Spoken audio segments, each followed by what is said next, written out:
नमस्कार दोस्तों, मैं मोहित कुमार नैमा स्टूडेंट केआर यूट्यूब चैनल में आप सभी का स्वागत करता हूं। आज हम बाल विकास एवं शिक्षा शास्त्र के बहुत ही महत्वपूर्ण क्वेश्चनों के बारे में अध्ययन करेंगे। तो आप इस वीडियो को लास्ट तक ज़रूर देखें और वीडियो के लिए आप हमारी प्लेलिस्ट में भी जा सकते हैं। ये मुख्य रूप से वर्ग 3 के लिए बहुत ही उपयोगी है, तो वीडियो को लास्ट तक ज़रूर देखें। चलिए तो देखते हैं आज का फर्स्ट क्वेश्चन। बुद्धि के इकाई सिद्धांत किसके प्रतिपादक हैं? बुद्धि के इकाई सिद्धांत के प्रतिपादक हैं। किस हो गया? के प्रतिपादक हैं। तो इसका उत्तर क्या हो जाएगा? स्टर्न एवं जॉनसन। इसके बाद नेक्स्ट क्वेश्चन है, राष्ट्रीय जीवन में शिक्षा का कार्य क्या है? तो राष्ट्रीय जीवन में शिक्षा का क्या कार्य है? राष्ट्रीय एकता का विकास करना। इसके बाद नेक्स्ट क्वेश्चन है, बुद्धि कार्य करने की एक विधि है, यह किसका कथन है? तो यह किसका कथन है? कथन है वुडवर्थ का। इसके बाद नेक्स्ट क्वेश्चन है, किस पद्धति में खेल गीतों द्वारा शिक्षा दी जाती है? तो किस पद्धति में दी जाती है? किंडरगार्टन पद्धति में। इसके बाद नेक्स्ट है, बुद्धि परीक्षणों का जनक किसको कहा जाता है? तो किसको कहा जाता है? बिने को। इसके बाद नेक्स्ट क्वेश्चन है, स्टैटिक्स शब्द की उत्पत्ति किस भाषा से मानी जाती है? तो किस भाषा से मानी जाती है? लैटिन, जर्मन और इटालियन। इसके बाद नेक्स्ट क्वेश्चन है, जीवन की किस अवस्था को सुखद, वर्षा तथा प्रकाश की अवस्था कहा जाता है? तो किसको कहा जाता है? किशोर अवस्था को। इसके बाद नेक्स्ट क्वेश्चन है, मनोविज्ञान के अंतर्गत किसका अध्ययन किया जाता है? तो मनोविज्ञान के अंतर्गत किसका अध्ययन किया जाता है? अभिवृत्तियों, रुचियों एवं अभिक्षमताओं का। इसके बाद नेक्स्ट क्वेश्चन है, मनोविज्ञान को आरंभ में क्या कहा जाता था? तो मनोविज्ञान को प्रारंभ में क्या कहा जाता था? आत्मा का विज्ञान। इसके बाद नेक्स्ट क्वेश्चन है, शिक्षा क्या है? तो शिक्षा क्या है? जीवन पर्यंत चलने वाली एक प्रक्रिया है। इसके बाद नेक्स्ट क्वेश्चन है, गेस्टलवादियों ने अधिगम का कौन सा सिद्धांत दिया? तो इसका उत्तर हो जाए कौन सा दिया? अंतर्दृष्टि का सिद्धांत। इसके बाद नेक्स्ट है, किंडरगार्टन शिक्षण पद्धति का विकास किसने किया? तो इसका उत्तर हो जाएगा फ्रोवेल ने। इसके बाद नेक्स्ट है, प्रतिभाशाली बालक की इंद्रियां किस प्रकार की होती हैं? तो कैसी होती हैं? प्रतिभाशाली बालक की तीव्र होती हैं। इसके बाद नेक्स्ट है, वर्तमान में मनोविज्ञान को क्या माना जाता है? तो क्या माना जाता है? व्यवहार का विज्ञान।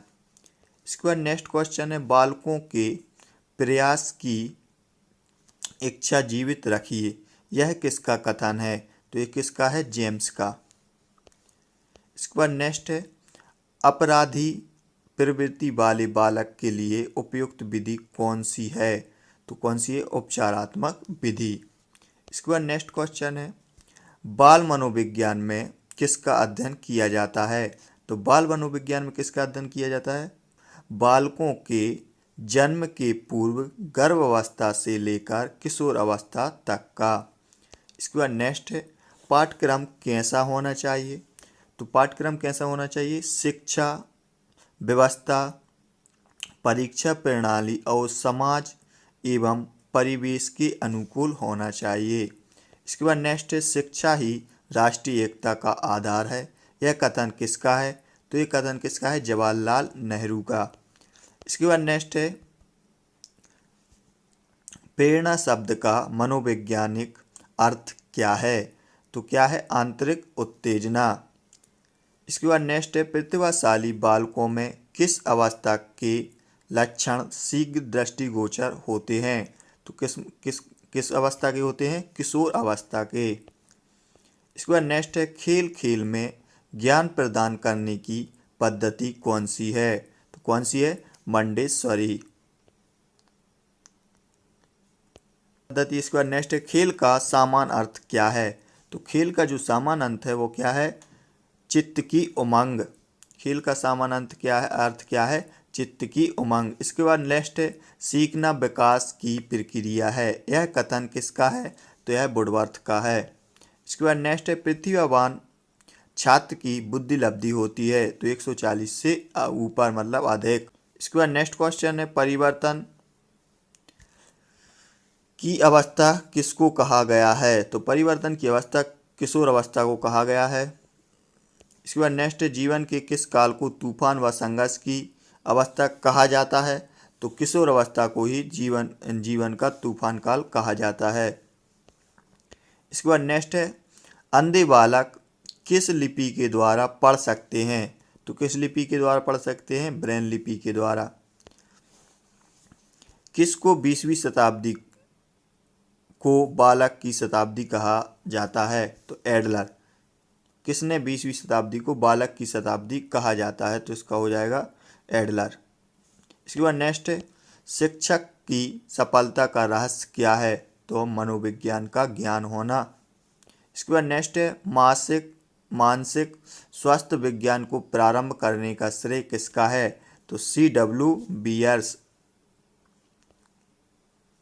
इसके बाद नेक्स्ट है बाल अवस्था कौन से वर्ष तक होती है? तो 5 वर्ष से 12 वर्ष तक होती है। इसके बाद नेक्स्ट है शिक्षा को मनुष्य और संपूर्ण समाज का निर्माण करना चाहिए। यह कथन किसका है? तो डॉक्टर राधाकृष्णन का है। इसके बाद नेक्स्ट है दोहराने की प्रवृत्ति किस अवस्था में होती है? तो यह होती है शैशव अवस्था में। इसके बाद नेक्स्ट क्वेश्चन है मनोविज्ञान की प्रथम प्रयोगशाला कब स्थापित हुई थी? तो ये हुई थी 1879।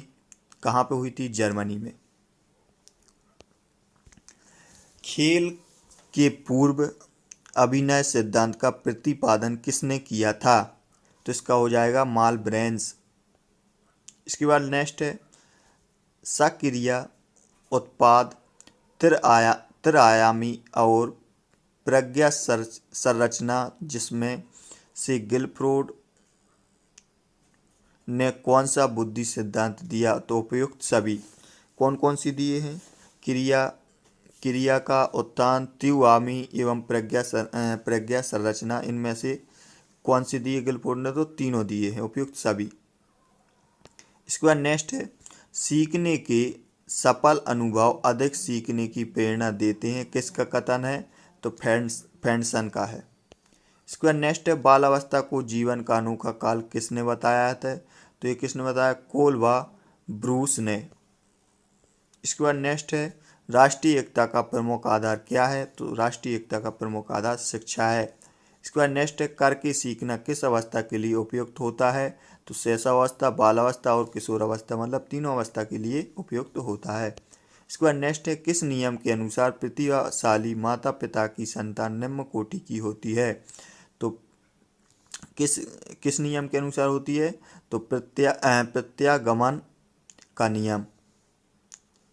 इसके बाद नेक्स्ट है जीवन इतिहास विधि का प्रयोग सर्वप्रथम किसने किया? तो इसका उत्तर हो जाएगा टाइटमैन ने किया था। इसके बाद नेक्स्ट है शिक्षा और मनोविज्ञान को जोड़ने वाली कड़ी कौन सी है?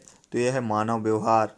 इसके बाद नेक्स्ट है थॉर्नडाइक ने अधिगम के कितने गौण नियम बताए हैं? तो ये बताए हैं 5। इसके बाद नेक्स्ट है ब्लूम के अनुसार शिक्षा के उद्देश्य कितने प्रकार के होते हैं? तो ये कितने होते हैं? 3 प्रकार के होते हैं। इसके बाद नेक्स्ट क्वेश्चन मनोविज्ञान को चेतना का विज्ञान मानने वाले कौन थे? तो ये थे पंपोनोजी। इसके बाद नेक्स्ट है बुद्धि का द्वितत्व सिद्धांत किसने दिया? तो स्पीयरमैन ने दिया। और आज का लास्ट क्वेश्चन है बालकों में किशोर अवस्था का आरंभ किस वर्ष माना जाता है? तो 12 वर्ष की आयु में माना जाता है। तो ये हमारा प्रयास आपको कैसा लगा कमेंट के माध्यम से ज़रूर बताएं। वीडियो को लाइक और शेयर जरूर करें। जय हिंद।